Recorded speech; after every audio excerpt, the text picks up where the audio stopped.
As I said, the First World War because of the first technology revolution. Second technology revolution caused the Second World War. And this is the third technology revolution we're coming.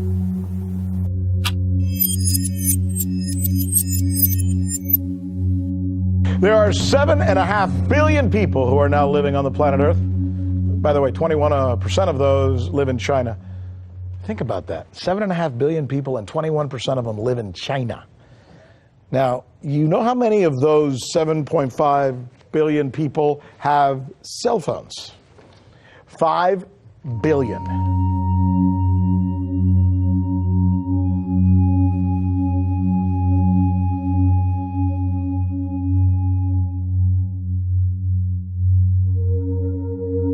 Mas a IBM construiu um computador quântico que ela está chamando de comercial, ou seja, já é capaz de você colocar uma máquina dessa, por exemplo, num estúdio como esse aqui, ou numa sala. Antes, isso ficava restrito a um laboratório.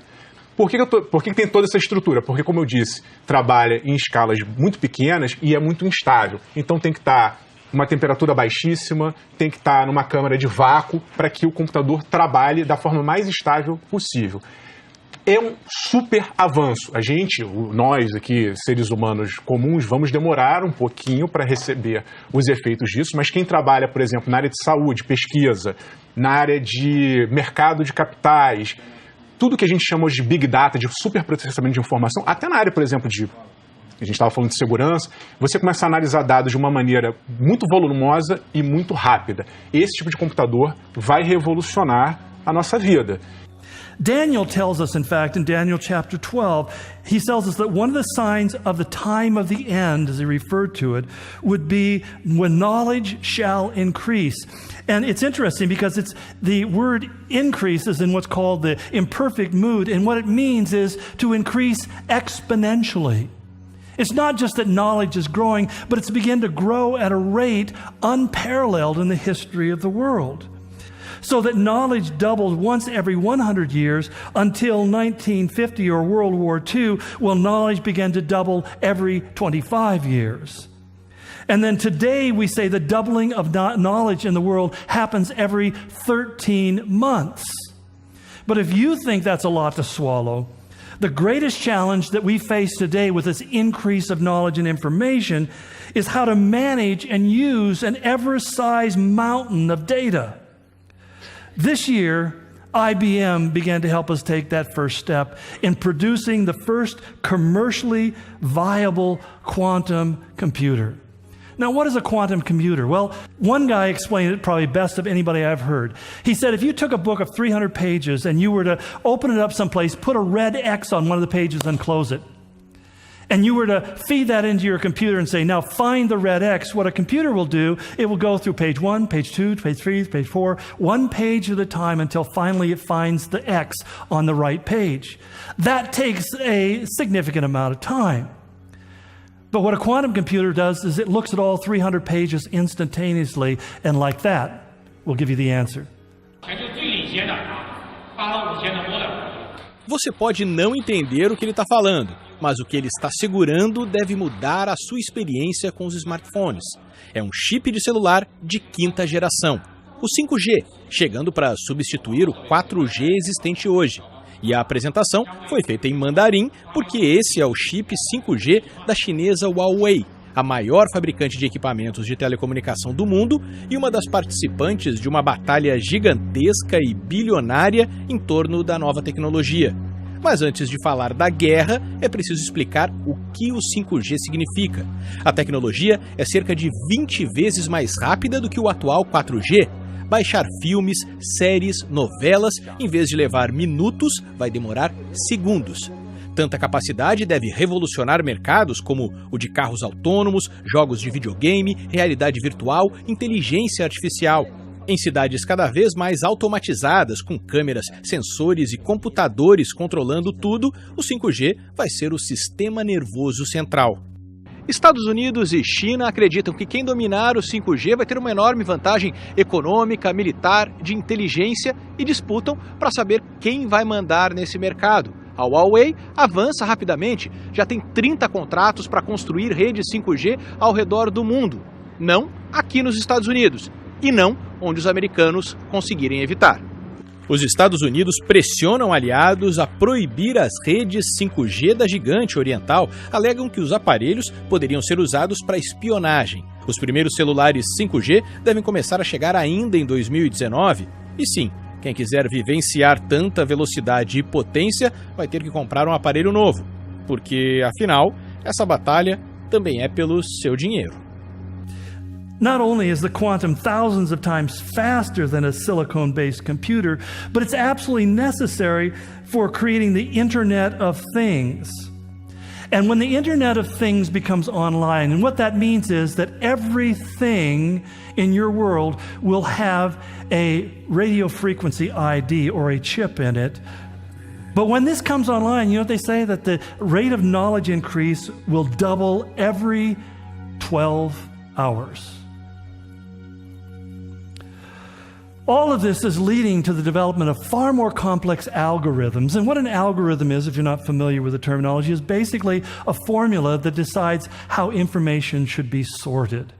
They write different algorithms for different reasons. And basically, what an algorithm does is it places a value on certain pieces of information and discards the things that aren't value. So like when the Chinese are doing today with their social credit score, they have algorithms that go through all of the social media of people in China, and they sort through it looking for various words and comments and so forth to decide whether they are a valuable citizen or an invaluable or disvalued citizen.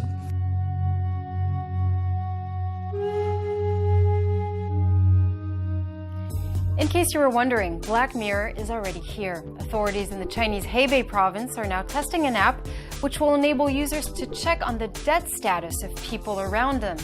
It's part of China's social credit score system, a policy that's raising ethical and privacy concerns. But basically, it's going to sort and value the data that's derived from not the Internet of Things, but will be in line, increasingly this term is showing up, the Internet of Everything. And they mean it in the most ubiquitous way. Everything will have a reference to it that can be tracked. When everything from your clothing to your house to your work, your transportation will be tracked through the RFID chips that are implanted within them. Now, this creates some real problems because, you see, RFID chips don't have a way of generating very much electricity so that to broadcast the information. So to get the information, to retrieve it, you have to have a scanning system, much like you have in the store. When you scan on that bar, it automatically identifies that barcode with whatever it is you're buying, and Lord willing, it'll bring up the correct price. But the whole point is that this is a weakness. You have to bring the object to the scanner in order to be able to pull off the information. And that's where we come into edge computing that can draw from the cloud, which can store an unlimited amount of data. And it's going to be transmitted to us on 5G networks. An intense debate is underway over the benefits and drawbacks of human microchips. They're already used to identify ranch animals and pets. But the practice of implanting chips in people is also on the rise. Those who embrace the idea say they see it as a way to take back control of their personal data. But others are worried about how that data could be used. You see, this requires digital devices. And currently, today, there are 10 billion with a B, 10 billion digital devices on planet Earth. Wow, impressive. By 2020, next year, there will be between 50 and 60 billion digital devices on the planet. And by the year 2030, 99% of all things on the planet will be connected to the internet. 99%, not just devices, 99% of stuff. But the next transition, which I think is going to be most significant, is we're going to move from handheld and wearable devices to implantable devices. And in fact, again, I'm not just pulling this out of conjecture. A recent article by the Australian Broadband that basically they have a news magazine, they talk about technology, and they were writing to their, telling their clients, their customers, it says, why wear something when you can embed it? The technology industry is evolving so fast that the recent boom in wearable gadgets, smartwatches, activity bands, and virtual reality headsets and so forth is already beginning to be overshadowed by the next big thing, implantables.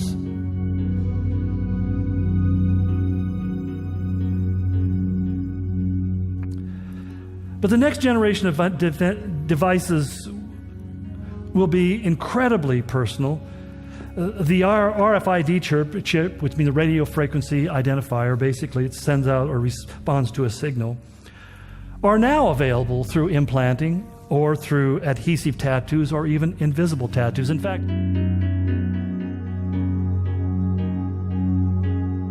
fact, we really need to be more concerned by what is exactly the mark and what is it designed to represent. So let's begin with that by taking the word that's translated the mark. It's a Greek word, charagma, which simply is defined in most Greek lexicons as being a scratch, an etching, an engraving, a stamp, an imprint, a mark like a tattoo.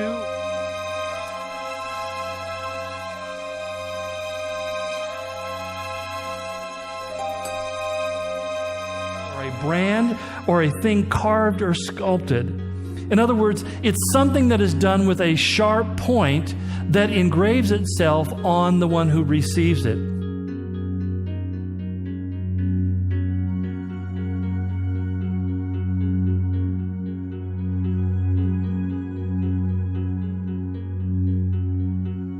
The present's fine, the present's perfect, the present's peachy fucking creamy. The only thing wrong with the present is the bastard doesn't exist. Because the present is the future and the future is the past. And it's all the same fucking bag of bones anyway. It's a constant process of coming into being and passing away, coming into being and passing away. The future is now. But the present does exist. We're in it now. You were just then when you said it, but you're not in it now. You're not in it now. You're not in it now. You're forever being kicked up the arse by the future. You with me? That's what I mean. You see, I'm in the present. But I'm not in the present. I'm in the future. Exactly. Has nobody not told you, Brian, that you've got this kind of gleeful preoccupation with the future? I wouldn't even mind, but you don't even have a fucking future. I don't have a future. Nobody has a future. The party's over. Take a look around you, man. It's all breaking up. Are you not familiar with the book of Revelations of St. John, the final book of the Bible, prophesying the apocalypse? Yes, as it happens, I'm familiar with all the books of the Bible. I'm very happy for you. He forced everyone to receive a mark on his right hand or on his forehead so that no one shall be able to buy or sell unless he has the mark, which is the name of the beast or the number of his name, and the number of the beast is 666. 666, I know about it. Great. I know about Nostradamus. Nostradamus talked about 3 brothers. Now, did he mean the Kennedy brothers, or was he talking about 3 bits of the Soviet Union? You see, you just can't tell. Fuck Nostradamus. I'm not talking about Nostradamus, a Mother Shipton, a Russell Grant, a Mystic fucking Meg. I'm talking about the holy fucking book. What can such a specific prophecy mean? What is the mark? Well, the mark, Brian, is the barcode, the ubiquitous barcode that you'll find on every bog roll and every packet of Johnnies and every poxy pork pie. And every fucking barcode is divided into 2 parts by 3 markers. And those 3 markers are always represented by the number 6. 6, 6, 6. Now, what does it say? No one shall be able to buy or sell without that mark. And now, what they're planning to do in order to eradicate all credit card fraud and in order to precipitate a totally cashless society, what they're planning to do, what they've already tested on the American troops, they're going to subcutaneously laser tattoo that mark onto your right hand or onto your forehead. They're going to replace plastic with flesh. Fact.